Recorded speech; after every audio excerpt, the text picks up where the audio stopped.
स्वराज्य संवाद न्यूज, जनतेच्या हक्काचं व्यासपीठ. नमस्कार. आपलं नाव काय? विष्णू गाडेकर, राहणार जांबूत. बाबा, एकंदरीत पाहता जिल्हा परिषद पंचायत समितीच्या निवडणुकांचं वारं वाहू लागलं म्हणण्यापेक्षा 5 तारखेला निवडणुकाच आहेत. तर एकंदरीत सगळं पाहता काय वाटतं तुम्हाला? 4 तुल्यबळ उमेदवारांमध्ये या ठिकाणी लढत आहे. एकंदरीत तुम्ही एक सर्वसामान्य मतदार आहात, तुम्हाला काय वाटतं? कोण निवडून येईल, काय होईल? आज परिस्थिती अशी आहे, मतदार नाराज आहे. अच्छा. मतदाराला चिडून उठून पेटले आहे. मतदारांनी आज बापूसाहेबांना साथ द्यायचे ठरवलेले आहे. मतदारांनी ठरवले की राजू भैयाला प्रचंड मताने निवडून आणायचे, असं लोकांची चीड आहे. अशीच आम्ही फिरतोय, सामान्य मतदार सांगतोय. आता बाबा मला एक सांगा, राजू दादाच्या तोडीचा बाकी तुल्यबळ उमेदवार नाहीत का? उमेदवार असतील ना, पण राजू दादा 2 महिने इतर पक्षाचा प्रचार केलाय. अचानक त्यांचं तिकीट कापल्यामुळं लोकांच्या मनातल्या भावना उद्रेक झाला. एकंदरीत विचार करता थोडंसं वातावरण आहे ना बाबा. आता राजू दादांनी जो पक्ष निवडलाय हा भाजप पक्षाला थोडंसं ग्रामीण भागात वातावरण तेवढंसं अनुकूल नाहीये.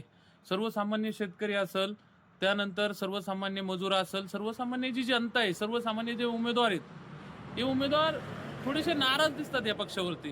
काय कारण असू शकतं किंवा काय? आता तुम्ही म्हणता नाराज आहे, मी म्हणतो तो 2 लोकसभेमध्ये 2 खासदार होते, त्यांचे 300 खासदार झाले.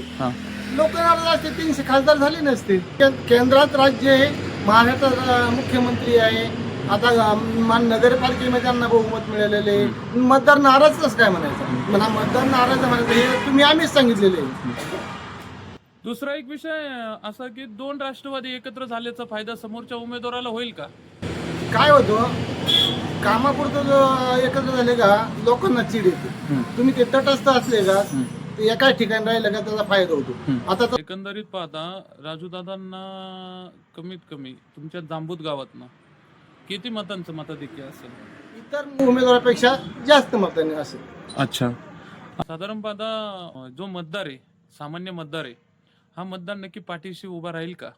भाजप या पक्षाच्या पाठीशी उभा राहील का? प्रत्येक इलेक्शनचं वेगळं वारं असतं. ग्रामपंचायत वेगळं, पंचायत समिती वेगळी, आमदारकी वेगळी, खासदारकी वेगळी. प्रत्येक त्यावेळेस माणूस त्यावेळेसचा विचार करतो, त्या भूमिकेशी एक सहमत राहतो. आता इथं पक्षपेक्षाही बापूसाहेबांची तळमळ हे सामान्य मतदारांना भावलेली आहे.